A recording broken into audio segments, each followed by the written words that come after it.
Hello, and welcome to Wiki-On-Tape. Today, I will be reading about Jerry Brudos. This recording was made on Monday, September 7, 2020 by Wiki-On-Tape v1.1.0. Let's get started.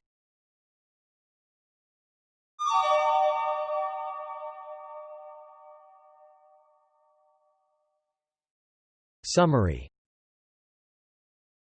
Jerome Henry, Jerry, Brudos, January 31, 1939 to March 28, 2006, was an American serial killer and necrophile who committed the murders of at least 4 women in Oregon between 1968 and 1969.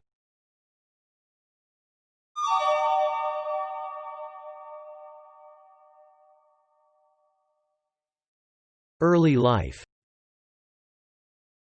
Jerry Brudos was born in Webster, South Dakota as the younger of 2 sons. His mother had wanted a girl and was very displeased that she had another son instead. She would also constantly subject him to emotional and physical abuse. As a child, Brudos and his family would move into different homes in the Pacific Northwest, before settling in Salem, Oregon.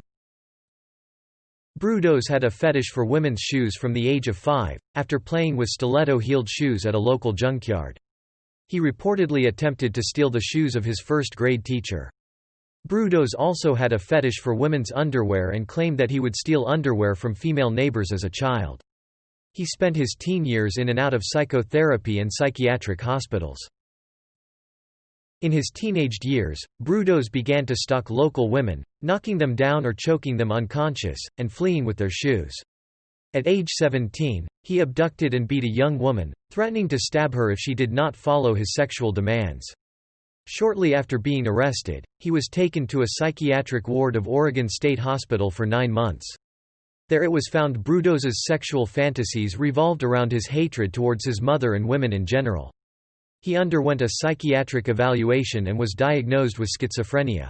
Despite being institutionalized, Brudos graduated from high school with his class in 1957. Shortly after graduation, he became an electronics technician. In 1961, Brudos married a 17-year-old girl, Darcy, with whom he would father 2 children, and settled in a Salem suburb. He asked his new bride to do housework naked except for a pair of high heels while he took pictures. It was at about this time that he began complaining of migraine headaches and blackouts, relieving his symptoms with night prowling raids to steal shoes and lace undergarments.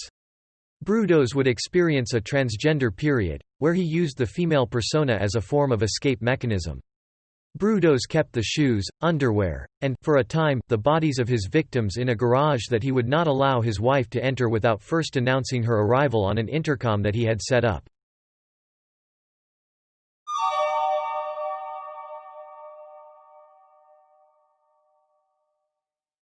Murders and incarceration. Between 1968 and 1969, Brudos bludgeoned and strangled 4 young women and attempted to attack 2 others. Linda Slauson, 19, a door-to-door encyclopedia saleswoman who knocked on Brudos' door in January 1968. Brudos lured her to the basement while his mother and children were in the house, knocked her out with a wooden plank, and strangled her. He dressed her in different female undergarments and shoes he had stolen, arranged her body in provocative poses, and used a hacksaw to cut off her left foot, which he kept in a freezer and used to model his collection of high-heel shoes. He disposed of the body in the Willamette River. Karen Sprinker, 18, abducted at gunpoint from a parking lot outside a department store in May 1968. Brudos was dressed in women's clothes during this attack. He brought her to his garage, made her try on his collection of undergarments and pose while he photographed her, raped her, and strangled her by hanging her by her neck from a pulley. Brudos had sex with the body on several occasions and cut off her breasts to make plastic molds. Afterward, he tied the body to a 6-cylinder car engine with nylon cord and threw it in the Willamette.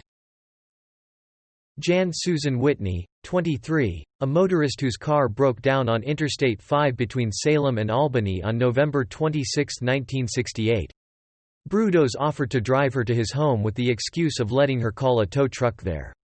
While still in the car, he strangled her with a leather strap and raped her post-mortem. He kept the body hanging from the pulley in his garage for several days, during which he dressed, photographed, and had sex with it. This time, Brudos cut off one of her breasts and made a resin mold of it that he used as a paperweight. Afterward he tied the body to a piece of railroad iron and threw it in the Willamette along with Slausson's foot, which had rotted.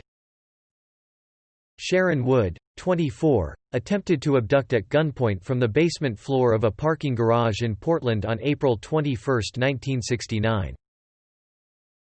Gloria Jean Smith, 15, attempted to abduct on April 22, 1969. Linda Sally, 22, abducted from a shopping mall parking lot on April 23, 1969. Brudos brought her to his garage where he raped and strangled her, and played with her corpse.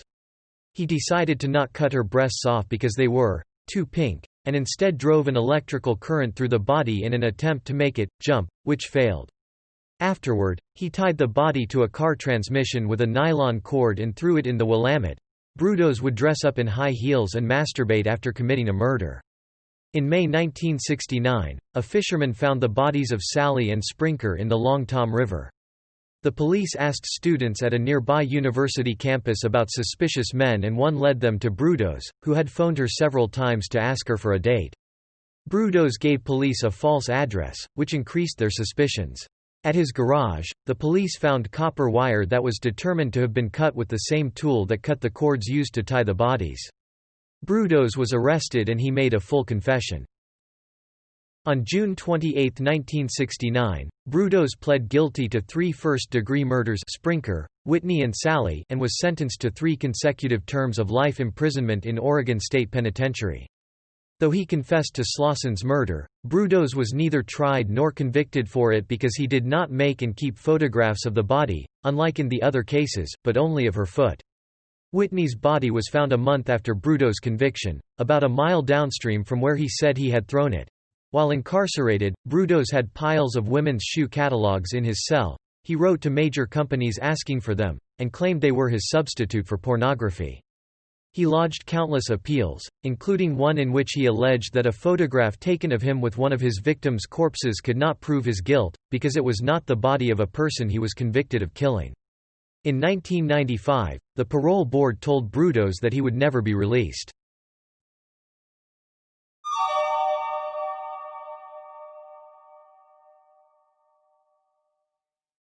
Illness and death.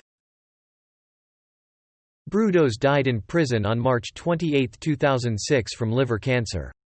At the time of his death, he was the longest incarcerated inmate in the Oregon Department of Corrections, a total of 37 years, from 1969 to 2006.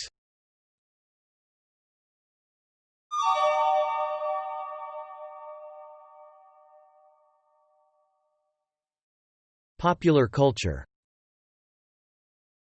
Brudos is portrayed by actor Happy Anderson in the Netflix original series Mindhunter in Season 1, Episodes 7 and 8. Actor Ted Levine based part of his performance in The Silence of the Lambs on Brudos. The American extreme metal band Macabre has a song about Brudos on their 2003 album, Murder Metal. Thanks for listening to Wiki-On-Tape. I hope you drop by again sometime. Goodbye.